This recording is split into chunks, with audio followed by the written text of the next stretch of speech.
పువ్వులు నాసికలో జాజులు కాగా దస్తూరి నుదుటను మెరిసే కస్తూరిగా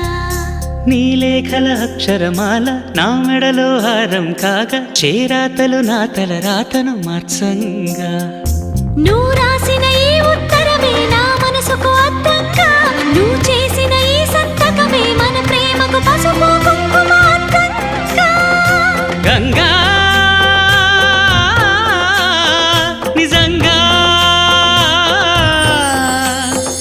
నువ్వే నాలో సగభాగంగా